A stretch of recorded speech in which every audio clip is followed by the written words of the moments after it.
परवाह नहीं है, बात शरीयत बयान करनी है। और शरीयत ना मेरे बाप की है ना आला हजरत के बाप की है, शरीयत रसूल पाक की है। सीधी बात है।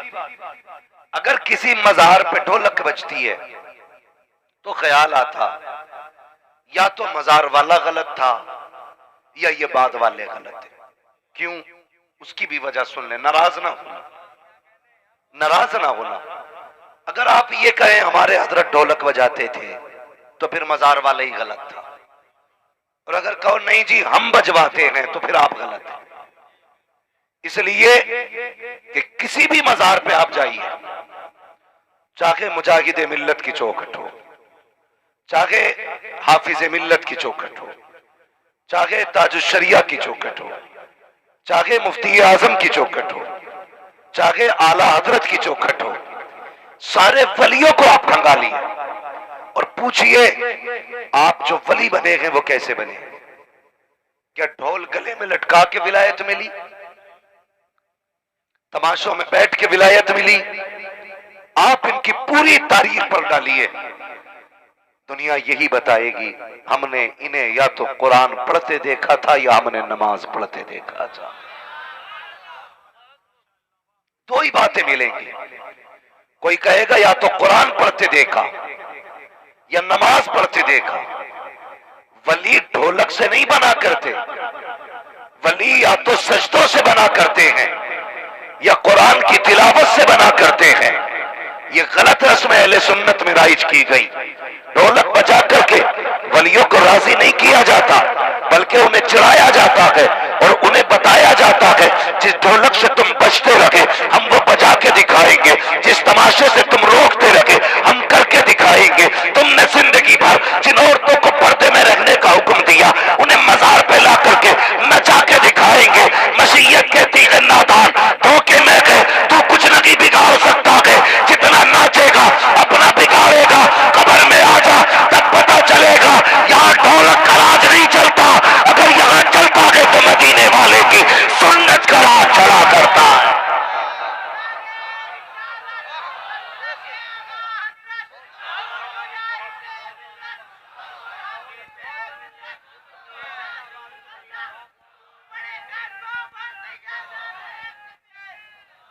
और सुनो ये अल्लाह वालों की करामतें होती हैं। चलो शहरे बरेली चलो, कसम खुदा की वो मेरा राजा जो सैयद को खुशबू से पहचान लेता था, वो राजा जो खुशबू से बता देता था तुम में कोई आले रसूल है। चल उसकी नाक इतनी तेज थी कि सैयदों को खुशबू से पहचान ले। अब दो बातें कहता हूं, या तो वो खुशबू से पहचानेगा जिसने पहले खुशबू सूंघी होगी, यार मैं तब बताऊंगा ना ये गुलाब की खुशबू है, ये चंपा की खुशबू है, ये चमेली की खुशबू है, ये किसी और की खुशबू है, ये यासमन की खुशबू है, ये सर्वोसमन की खुशबू है। कब बताऊंगा? जब मुझे गुलाब का पता होगा, जब चमेली का पता होगा, जब चंपा का पता होगा, जब यासमन का पता होगा। इमाम अहमद रजा ने जब ये कहा था तुम में कोई आले नबी है, उसके अंदर से मुस्तफा की खुशबू आ रही है। बता अहमद रजा तुझे कैसे पता चला कि ये खुशबू मुस्तफा की है? तो आवाज आती है, मुझसे पूछता है। हकीकत तो ये है जब मुस्तफा को देखा था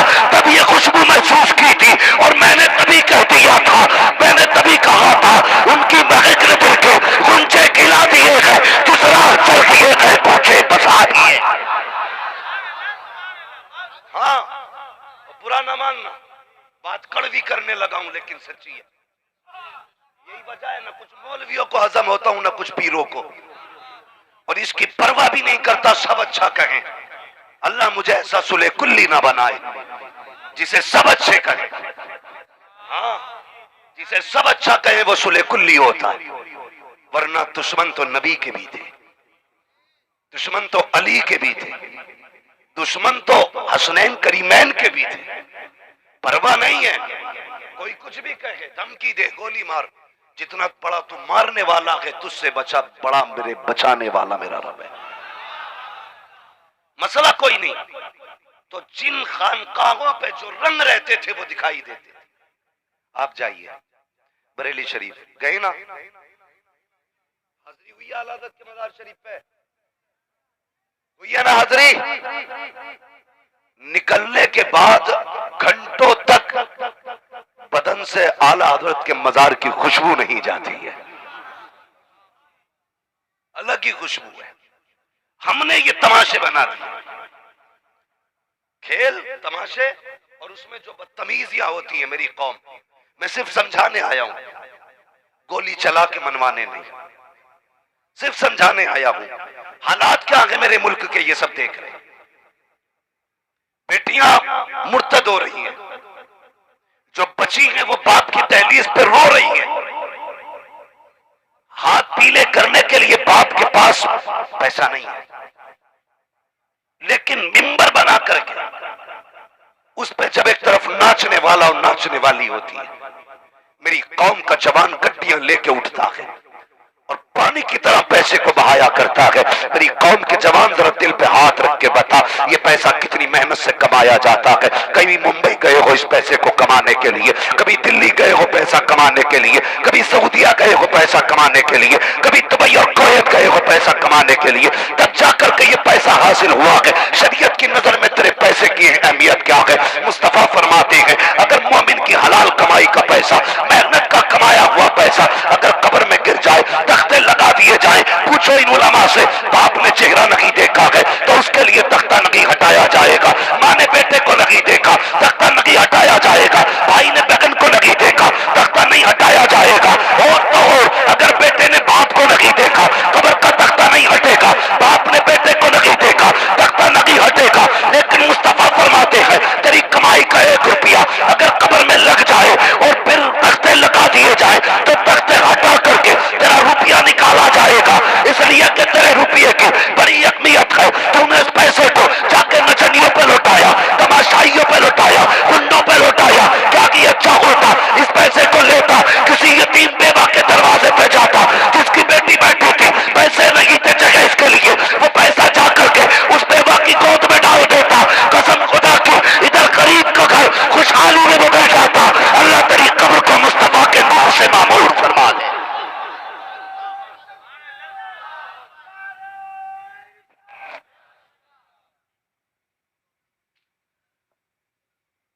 मेरे जवान, पैसा संभाल के रख, पैसा संभाल के रख, वहां लगा जहां लग जाए तो कब्र तक असर हो, वहां लगा जहां लगे तो हश्र तक उसका रंग दिखाई दे। लेकिन अफसोस करूं मैं, क्या कहूं, हम लोगों को तो लोग कह देते इनका काम ही बोलने का है, ये तो मौलवी है, पुरानी बातें करते नहीं। पुरानी बातें जरूर है, लेकिन बातें उमर वाली है, बातें अबू बकर वाली है, बातें उस्मान वाली है, बातें अली वाली है। हम खुदा की कसम ज्यादा पुरानी बात नहीं करते, हम सिर्फ 1400 साल पुरानी बात करते हैं। वो बात करते हैं जो मुस्तफा ने हमें बताई है। और नौजवानों, बदल दो अपने आप को। डॉक्टर इकबाल ने कहा था, न समझोगे तुम मिट जाओगे, एक हिंदी मुसलमानों तुम्हारी दास्तां तक भी न होगी। दास्तानों में अगर तुम मुस्तफा के हो गए तो याद रखना कि मोहम्मद से वफा तूने तो हम तेरे हैं, ये जहां चीज है क्या रोहो पलक तेरे। इसलिए मैं दिली मुबारकबाद पेश करता हूं अरकान कमेटी को।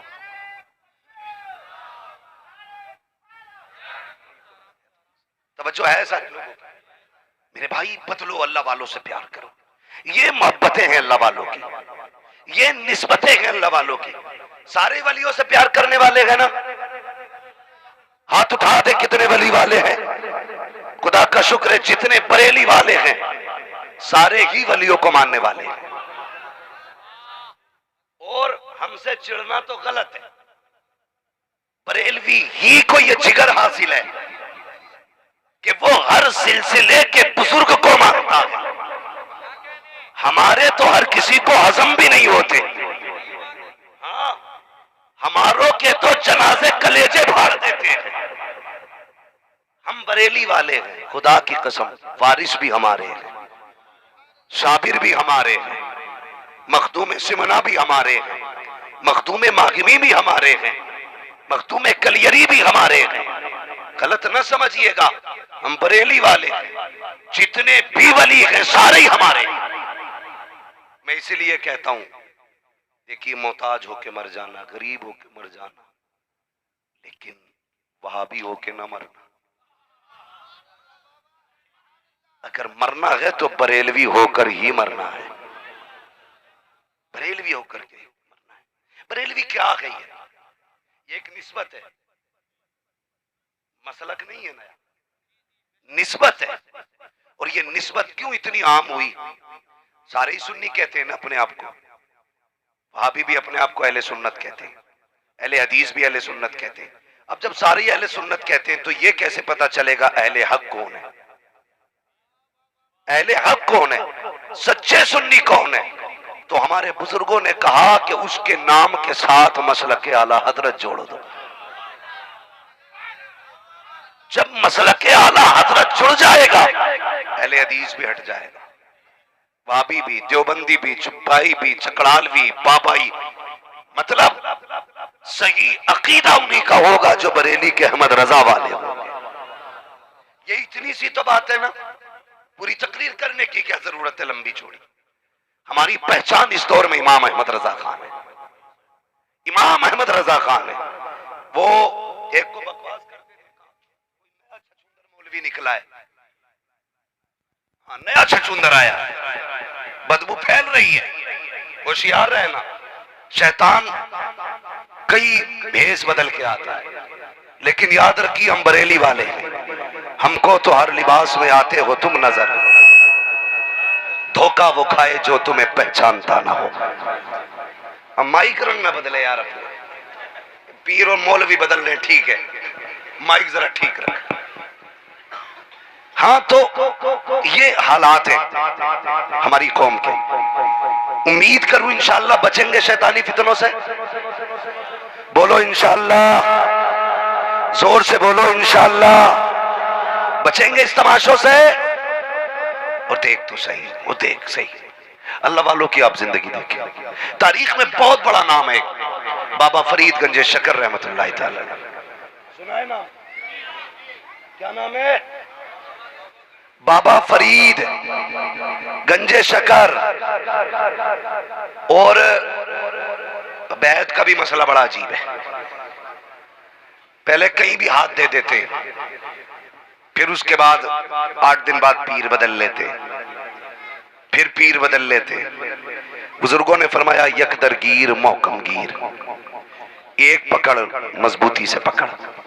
अपना तो एक ही कहना रहता है, यार अपनों को छोड़ो मत, दूसरे को छेड़ो मत। हाँ, अपने को छोड़ो मत, दूसरे को सारे क्यों नहीं बोल रहे? दूसरे को छेड़ो मत। अपने को छोड़ेंगे नहीं दूसरे को, और दूसरा हमें छेड़ेगा तो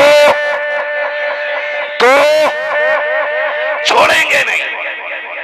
ऐसा बन के तेरे अंदर तेरे पीर का रंग दिखाई दे, तेरे पीर का रंग दिखाई दे। एक साहब कहने लगे यार बरेलवी जो है ना जज्बाती होते। मैंने कहा क्यों? बोले कहीं भी हंगामा काट देते। मैंने तुझे इश्क के रंग नहीं मालूम है? फरमाया गया जब हुजूर पे नात पढ़ो ना, हुजूर पे दरूद पढ़ो, तो ऐसा पढ़ो कि देखने वाले तुम्हें दीवाना कहे, देखने वाला तुम्हें दीवाना कहे। बोले यार ये दीवाने लोग होते। मैंने कहा शुक्र है, ये डिग्री हमें मदीने से मिली है, ये डिग्री हमें मदीने से मिली। और एक बात बता दूं, मेरा मुजाहिद भी आशिक, मेरा आला हजरत भी आशिक, तो जाहिर है जो नाम लेने वाला होगा वो भी आशिक होगा। और आशिक कौन होता है? चल बिलाल को देख, रंग है इश्क का, कोयलों पे लेटे, चर्बी चल रही है, लेकिन नारे आहद आहद के हैं। उमैया ने कहा था बिलाल कब तक नारे लगाएगा? आपने फरमाया तू कब तक मारेगा? उसने कहा जब तक छोड़ नहीं देगा मारूंगा। फरमाने लगे बस तू हार गया। कहा क्यों? कहा एक एक कतरा लहू का जब तक बह नहीं जाएगा बिलाल अपने महबूब का नारा लगाना नहीं छोड़ेगा। ये इश्क के रंग है। और तुझे क्या पता इश्क क्या होता है?